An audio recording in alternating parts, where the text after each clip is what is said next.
Good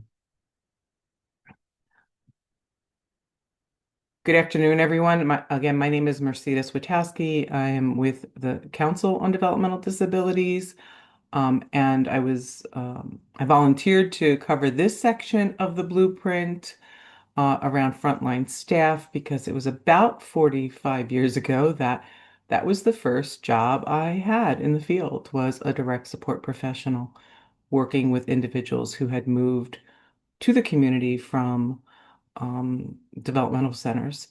So I have a particular interest, and now 19 years later, I'm using a whole slew of direct care staff for my own daughter with disabilities.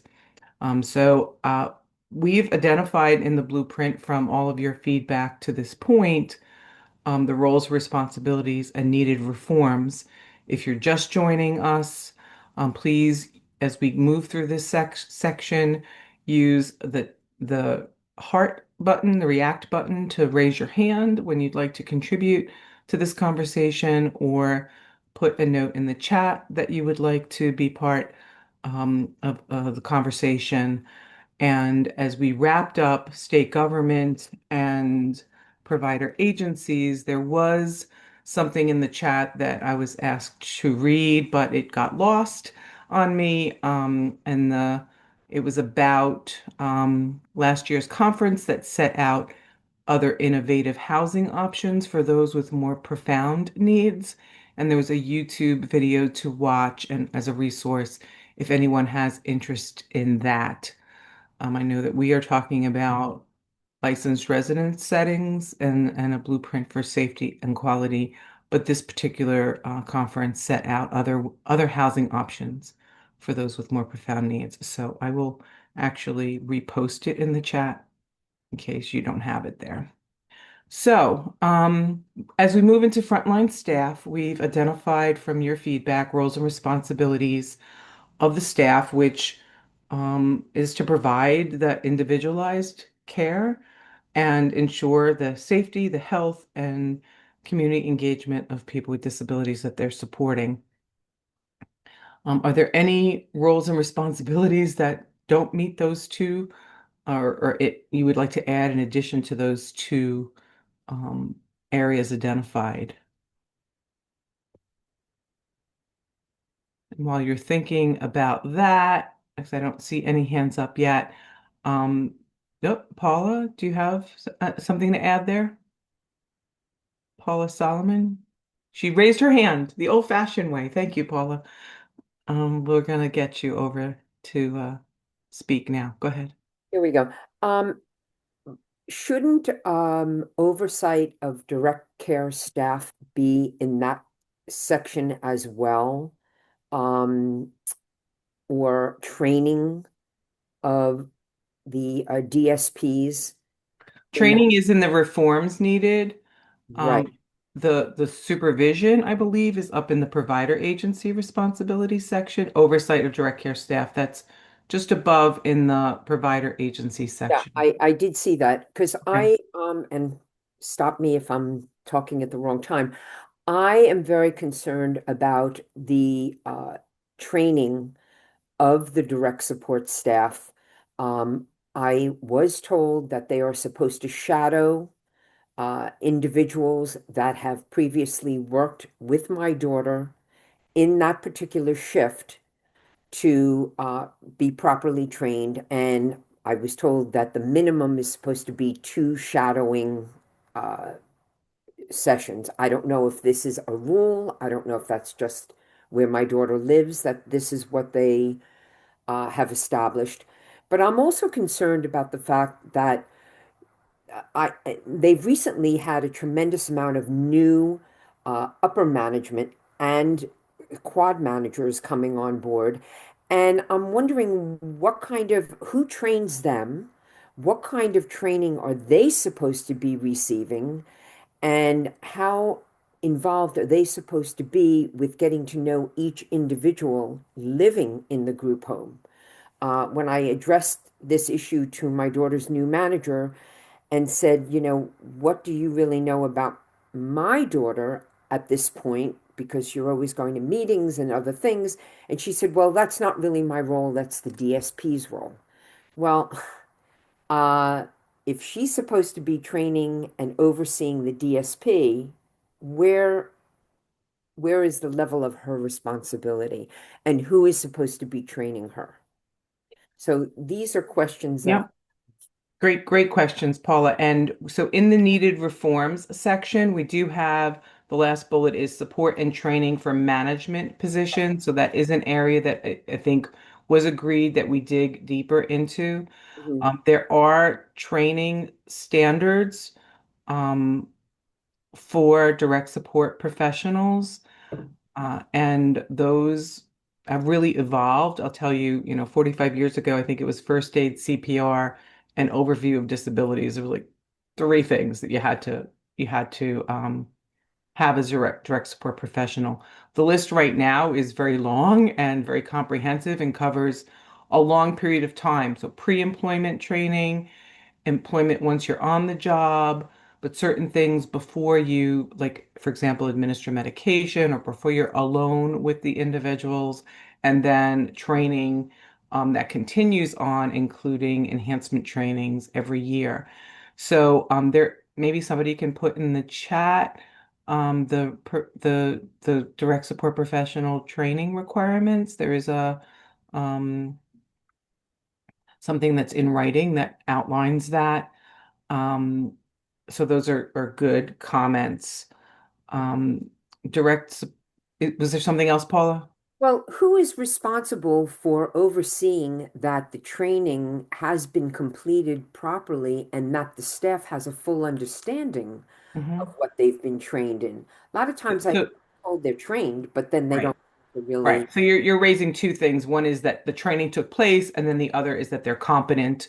The staff demonstrates a level of competency. And the new training requirements, the newest training requirements for direct support professionals, have built that into the training requirements. So the competency can be, hands-on observation by a supervisor watching a direct support professional demonstrate that they understand that training area. It could be post tests, um, interviews with the support with the direct support professional. But somebody just did put in the chat um, those training requirements. So maybe you want to take a look at those.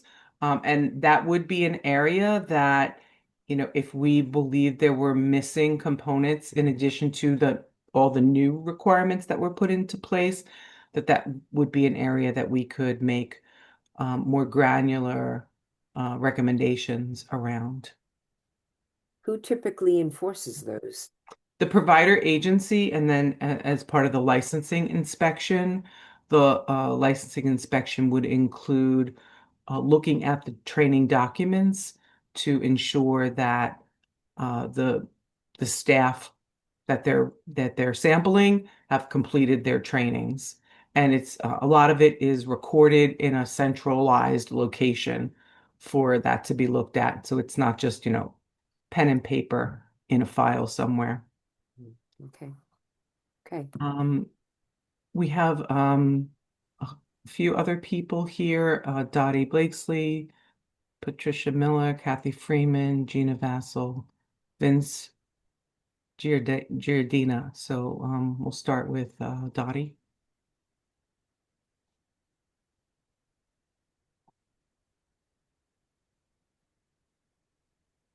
Right. I was so concerned after hearing Paula on the last session that people weren't necessarily trained to communicate with her deaf daughter. Mm. And I guess that's my concern, even though there is an updated communication requirement for the training, it doesn't necessarily address the specifics for the people in the house. My daughter communicates better with the written word, not so much verbally. She has a problem processing verbally. And it wasn't until this year, she's been in the house for 3.5 years, that the um, house manager said specifically when you're talking to Maddie, you got to write it down. So when the provider agencies are checking off, yes, these people are trained, they can check it off. But there is no requirement that says they need to be trained specifically on the method that the residents need to be communicated with. So I don't think that's a matter of training. That's a matter of, having a provider requirement. So That's it. if we could go back to, because this was um to the point you raised, Dottie, not just about, having someone who can communicate in sign language, if that was the communication of uh our last speaker. I'm sorry, I'm drawing a blank on her name. Um, but also, having someone having a staff that speaks English and speaks, English clearly for someone who's has other processing um, needs. I think going back to the person-centered planning tool and the individual support plan are the two places where we already saw today some folks who say they haven't seen that in 7 years, which is, shocker. But I totally believe that person. They haven't seen it in 7 years. And what are we doing to ensure that families have the opportunity to not just see those documents, but to articulate the greatest needs? Because the frontline staff cannot do their job unless there's, a good enough plan in front of them. And then we have to work toward how to ensure that that plan is being followed and is being read and is being adhered to. But if it's not in the plan, then we don't even start on a good footing. So thank you for that. Um, next up is Pat Miller, I think.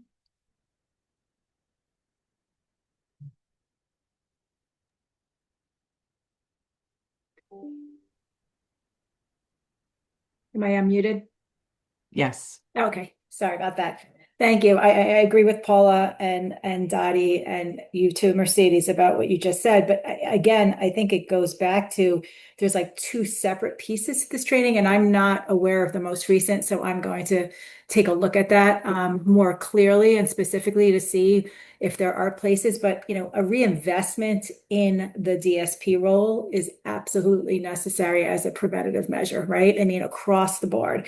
It's not just training on site or even all the computerized training that we're given now. It's almost like there should be overall training, but then there should be specific in-house provider that's person-centered. So it is dealing with Paula's daughter specifically and Dottie's specific daughter and my son, so that it really gives DSPs the tool. Now, in the chapter, we've surveyed families. I mean, really, very few have seen their person-centered services, including mine. I haven't seen it in 3 years. And so, it isn't being used every single year. And then I've asked a good amount of DSPs who are part of our chapter and also who come into Beloved Bath with their workers. And I said, is this tool used when you are trained on this specific client? And they had never seen it before. And so, one of the DSPs said, wow, that would have been really helpful if I had that information before I started working with this client. And so it goes back to that same systematic problem, right? We have these tools, we've created these educational programming, but they're not being utilized to really affect the end consumer. And it's just such a shame. And so how are we going to have that accountability, that competency checks, enforcement, that it does happen consistently, ongoing, so that, the end consumer is getting what they need? And, again, I don't know how familiar anyone on this call is with the true professional training. But that training is being utilized by some of the providers now, and it's not getting covered. It's the providers decide to spend it, but it is based on relationship building and almost like a hotel style training for the staff, where there's 360 feedback, there's specific patient-centered services and training for the DSPs that work in that specific house, and they travel around and they do this, and it's based on evidence-based criteria that's been used in, like, the best of hotels, to allow the staff that is in their group home to feel like they're part of a team, that they're being invested in, and that there is a career path. And I think that's the second piece of this. It's not just compensation, but there should be performance appraisals, there should be ladders, there should be movements so that these people can stay and want to stay, and that performance appraisal should be based on, and rates of increase should be based on that performance, like in other jobs. And so there really, I believe, has to be a revamping, because that's where the critical part is, right? That's where everything happens. And if you're not investing in your frontline staff, you're never going to see the changes that we want, And so I'm a huge believer that this is the place where we have to make the most reform and have specific compensation standards, consistent mentorship, and on the job observations. I don't want to see that they're just coming to say, oh yeah, checked boxes, all the training's done. I want them to see with their own eyes. Let's see, let me do an observation of this DSP with this client. And are we seeing the things and the goals that we've identified in our person-centered services approach? And so those are the kinds of outcomes, with accountability and potentially pay raises and performance, where I think we're going to get staff who stays and who sees this as a career path and not a third job and a revolving door. Thanks, Pat. So I will, we did talk earlier about identifying best practices, and I will share a best practice that I've agreed to allow the agency that um,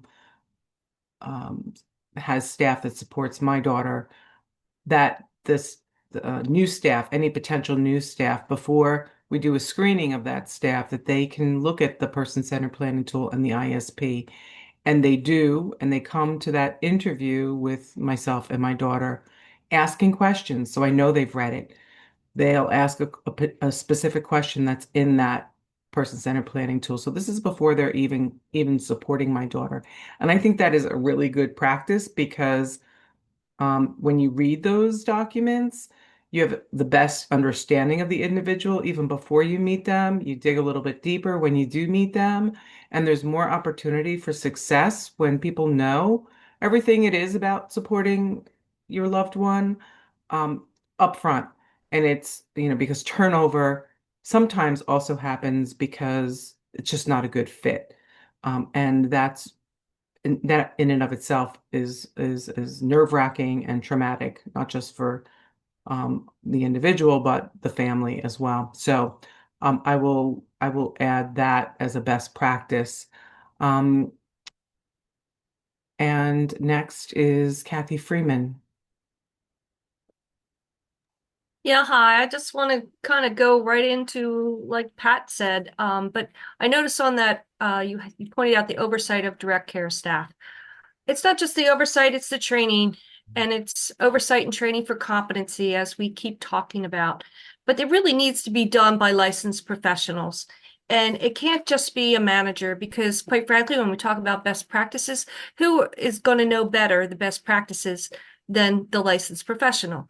If we're talking about behavior plans, if we're talking about medications, the ADLs and the treatments, I don't, in my mind, how you would ever get any kind of total accountability if you have just a manager who has no license, certification, or anything that would demonstrate that they are the appropriate person to determine the competency. So for accountability, I really think these agencies have these professionals there, and I'm not saying they have to be there every day, but there has to be the accountability where they are doing the training, the oversight, and what Pat mentioned, which is key, is the observations.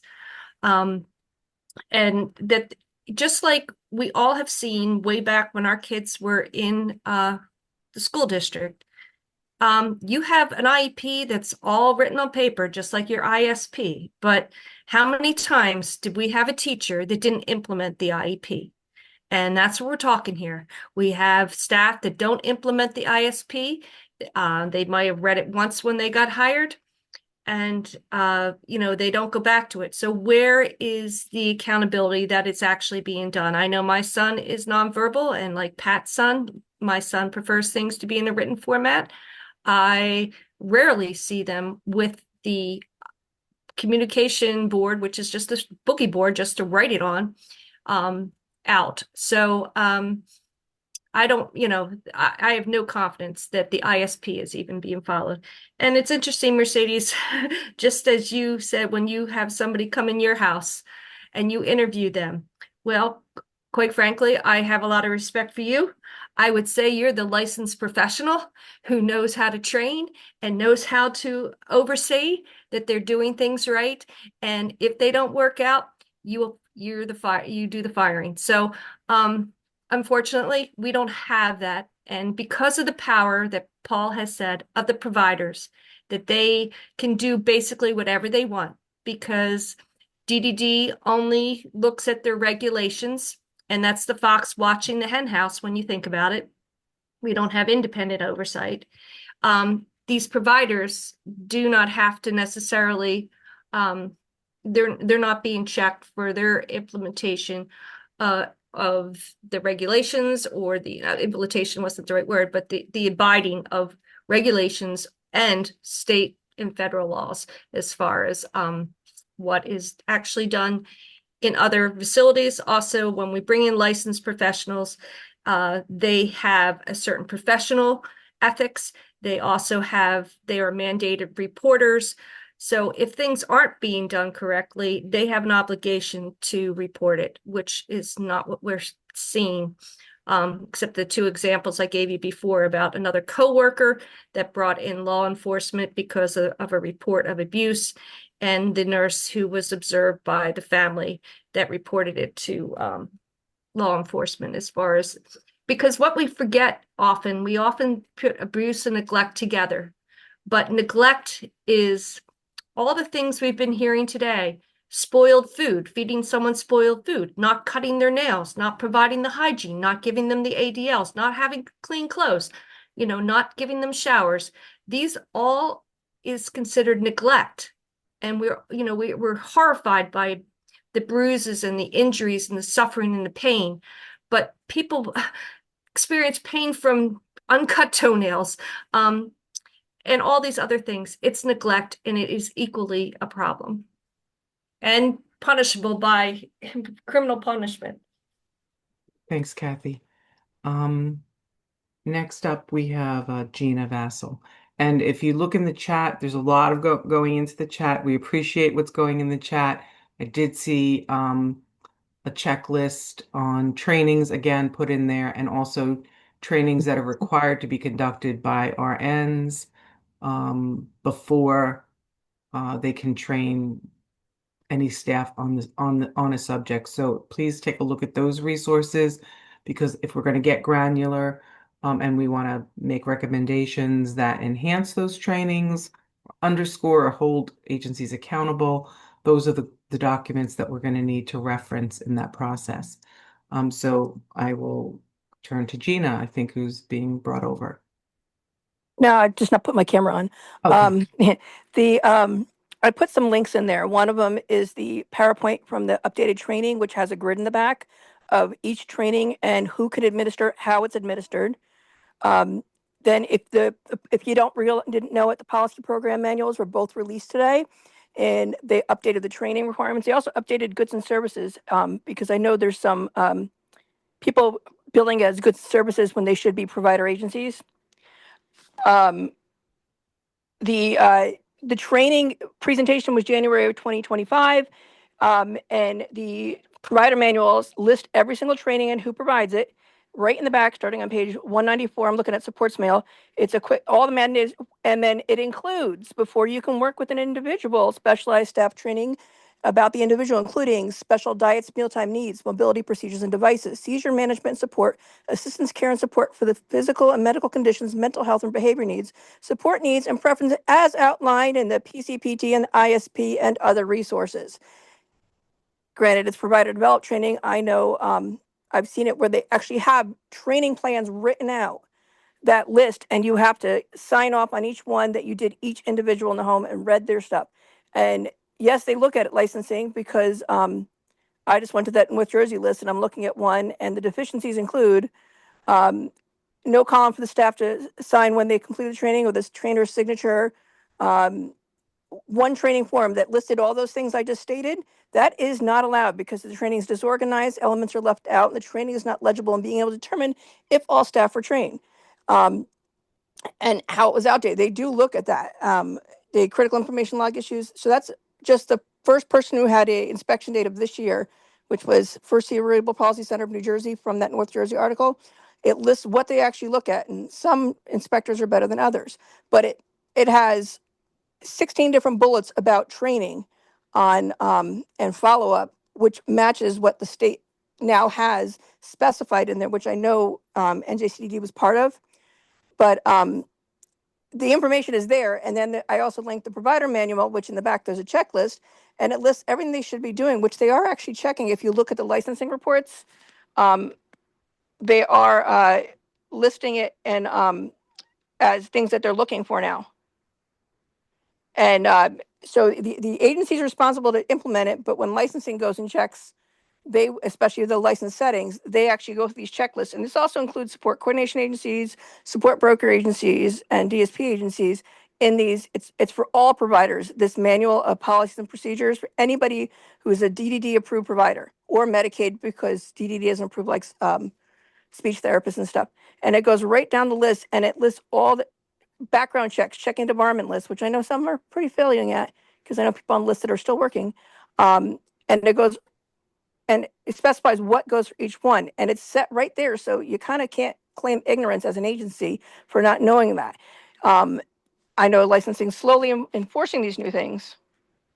But But thank you, Gina, because there. there is material there, and I think what I'm seeing in the chat is a lack of confidence that the training is being utilized as intended, and that there's monitoring and oversight that the training is being implemented. And Plus, I don't know how many people here have actually seen the updated trainings, because they changed the medication training, they Yes. changed the pain trainings. I've sat through them, and I think they're much, much better than what they were. I think DDD should be a little more transparent and allow families, at least. I mean, you don't necessarily need to leave I don't understand why it's not public record, because what are you going to do? Copy it? Because it's like a big secret that you're going to keep people safe. So I know some agencies use the DDD resource team trainings, which are actually quite good for their continuing education mandates. But I'm just saying, perhaps that we should request that DDD allows family access to visualize the trainings, because most of them are webinars that they can allow the recordings so they can see the training. And you can't force someone to do the right thing. There's plenty of licensed professionals that don't do what they're supposed to do, that make errors, that sleep on the job, that abuse people. But if the training is there, it might help a little bit if you at least see what they're supposed to be learning. Whether or not the agency is good at following up and ensuring competency, I also linked the DSP competency report from Boggs, which is what they're doing through their frontline supervisor training program. And because any parent can sit through a Boggs training, even if it says provider, except for, I think, support coordination. But at least that gives more guidelines on what they should be looking for. Now, if an agency implements it, that's a whole different problem. But at least if we can set the standard,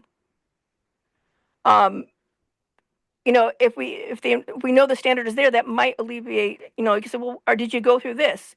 But I did find it interesting that they specifically say the PCPT, and I know my son just updated his, and they made sure we went through that. But I trust my support coordination agency my son chose. So there's that. And a good ISP is worth its weight in gold, just like a good IEP. So if it's in that document, that helps with enforcement if there's a problem.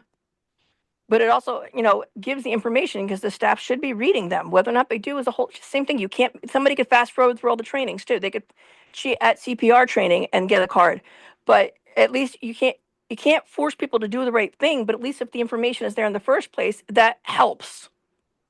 Thanks, Gina. And you raise a good point about, I know that families have participated in these trainings, and then when trainings were being um, revamped, it was that experience of what the training entailed and the disconnect between what really was needed in the trainings that many families and people with disabilities were able to share and communicate. And I think in that sense, there's a more direct, active way to participate in in at least making sure the training material is good. And then it's the implementation and the staff's competency in administering it. One of the things that a tip that I do is I ask staff, so tell me about this boom, boom, boom training. And you either get the blank stare or you get a good conversation going. So I don't think that's a bad idea either. Okay, so next we have Vince. Excuse me, thank you. So I think I've seen too many examples of that gap between some good plans, a good training, and the implementation, because there's a lack of ability or capacity to verify that people are actually learning the material. Exposure to the material doesn't mean the person has learned it. And I think that often requires some educational expertise, which is not, I don't think is often present in the provider agencies. I mean, it takes an educator to really know that this student really learned this material, and to monitor an ongoing performance, criteria. Did they learn this material? Did they understand it? A good example that is I think ISPs, right? Some of these or behavioral plans. They're often I've seen very well written plans, very well written ISPs, but they're also kind of complicated. And what and after the fact, after an investigation, it's I've seen too often people saying, "Oh, that was in the ISP," or "I don't know what that means. I don't understand that." Because no one was making sure they did, and it wasn't being translated in a way that people could understand. Or like, what are the 5 most important things you should take away from this plan? Like, make sure you're walking with them using the gait belt. It's like, if you remember nothing else, remember that. Or remember that this person cannot eat uncooked, cannot eat spaghetti. um, there's a lot of material that we're expecting people to remember and know, and not verifying it, not doing good education. And I think that is one of the pieces that's often missing. Absolutely. Thank you. Appreciate that Thank you. comments. I think we have Kate DeLuca next, followed by I'm Ronnie. sorry, Is that the order? Was Mercedes. it Rami next? Ronnie. Ronnie next. Thank you.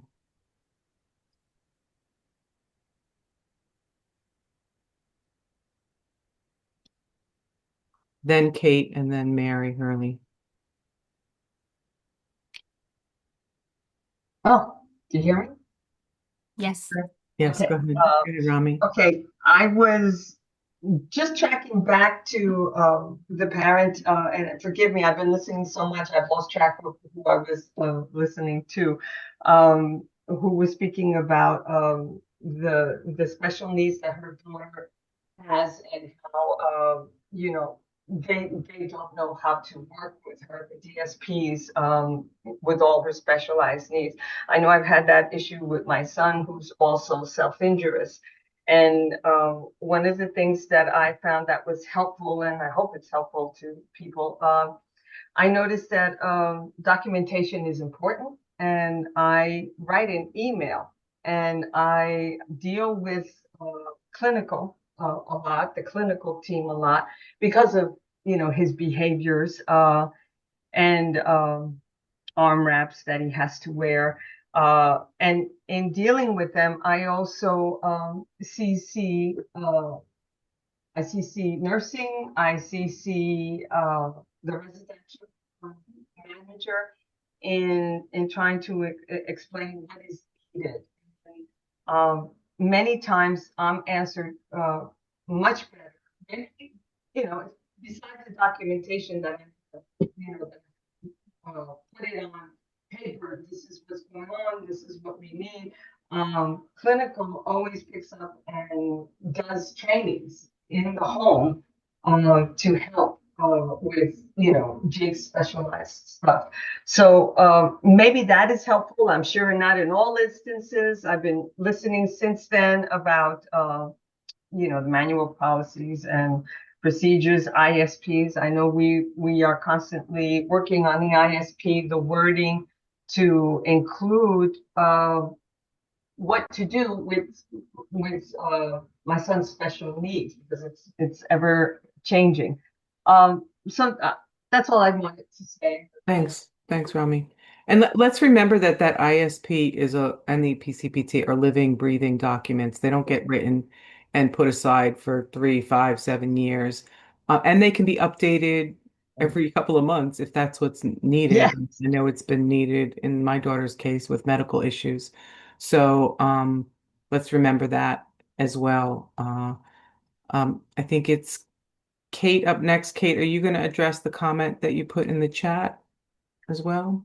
Sure. I can start off with that. I had just put a note in the chat that right now, for our person's upcoming transition to a new provider, we are working with CLEP to develop a one-page, easy to digest summary sheet of our person. It's not meant to replace the ISP or PCPT, but just make it easier to digest and have like a resource that like staff can bring to medical appointments, like ways to communicate and everything like that. So I just want to highlight that this is something that may be helpful to people. Going on with my comments that I wanted to provide for frontline staff, I do notice that in the needed reforms, there's a really critical element missing to this. And oh, thank you, Mercedes, for expanding on the acronym. There's a critical element missing from reforms, and it should be direct care staff, not just compensation, but direct care staff compensation and protection. And there are basically three things that I think we need to keep in mind with this. Because we want to ensure too, staff just don't need to be well compensated. They need to know that they are safe and supported. So there are times where they may need protection from clients. So kind of as an example, an 80-pound pregnant woman shouldn't be the sole provider for a very large man known to have violent outbursts. That's unsafe for that staff member. There should also be protection from retaliation by other staff members. You know, sometimes if somebody feels that there's a duty to report, like other staff may retaliate because they're making quote unquote life harder for them. And lastly, and this is a sensitive subject, but I really think it's important and needs to be broached. Also protection sometimes from the agencies. We have seen that a lot of direct care staff are international workers. So if they are coming here on a provider-sponsored H-1B or EB-3 visa, if they report anything, they're essentially at risk of termination from their provider, and that has visa implications for them. So that's an incentive to stay quiet, quite honestly. So, and it's not to say that these workers are any more or less qualified, but like, it does put the support staff in a vulnerable position where they may not want to report things regardless of the duty to report. And kind of like moving along into that, which is my second point, I know that Kathleen Freeman brought up duty to report. I don't quite know how just yet, but like I think that there have to we need to look at improvements to be made about like how things are reported. So in a way that staff can do it that is safe for their potential jobs, that is anonymous. I don't know if the current like hotline is anonymous or if it gets to a certain point, if names need to be taken and everything like that. But I do feel Exactly, though, even though there is a duty to report, in practice, it's not happening a lot. To give a very quick example, I have witnessed personally very intense verbal altercations in front of clients, which I then reported to the house manager and was told, oh, you have to tell me whenever you see that. And my first thought was like, well, I did, but second of all, I'm not an employee. Like, I have like, they should be like, there's six other people right now like working in this house that should have also reported that this was occurring. And with the training element too, I also think that it is important to include in this, again, kind of reaching back to international staff. I think that at times cultural orientations may be appropriate because there are scenarios where there just may be some things that like are completely routine in other cultures that are not permissible in DDD standards. As an example, we had noticed that beds were always made up with only a flat sheet, and that was it. So, we were told, oh, culturally, like, people don't use like, other things, but that should be an orientation. Cognizance about speaking foreign language in front of other clients who may be verbal. It's essentially just awareness of that like essentially like you are having conversations that are excluding people, so it's not to say that speaking another language will be discouraged or anything like that. It's just be aware, you're in somebody's home, like you're in their day program, like you may be taking away like an element of that person's interaction by not like communicating in a way that they can understand. Thank you, Kate. Great points that you make. There is before we go to Mary, there is a note in the Q&A about an anonymous note about a process to document minimum staffing levels at each home. So I think this might go back up to the provider agency section because that's who's responsible for staffing ratios and taking into account the specific needs of residents. These staffing levels should be shared with guardians. I agree. There are situations where a group home has 5 residents, not all who can evacuate independently, and at times only one staff in the house. I've heard residents from one home being brought to another home due to staff callouts. Guardians should have to be notified when these situations occur and informed of who to go to when they aren't being reported. Um, and there are requirements of the providers. It's a matter of are they reporting lack of ratios being covered. Okay, I'm gonna Mary Hurley. Hi, Okay. Mary.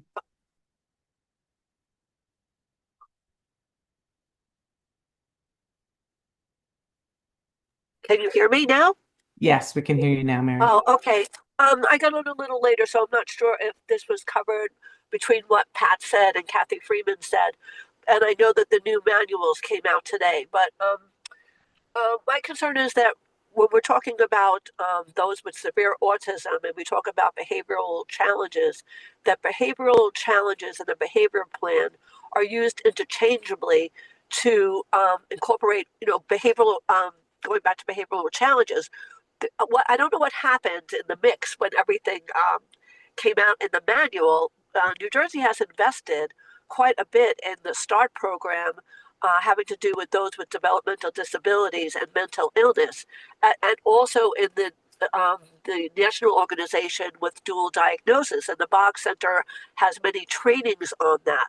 So the issue is because of the autism BCBA licensing requirements, it seems that it is that we have BCBA's an acuity sort of starts the process where a BCBA would come in and assess if there's a behavior plan needed and so forth.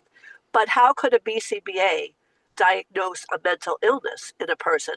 Because you have behavioral challenges and they present manifest in a certain way, they're not able to diagnose if the person has schizophrenia or bipolar or whatever. So it seems like that we are going to this dichotomy of um, nursing and BCBAs, and the whole part about mental illness is just like not there. When we had the conference at Rowan last year, where we had Eric Everman from Devereaux and we had Amanda from YAI, the Pacific models for those that have severe autism and mental illness, or IDD and mental illness, require something completely different than a BCA or a behavioral plan.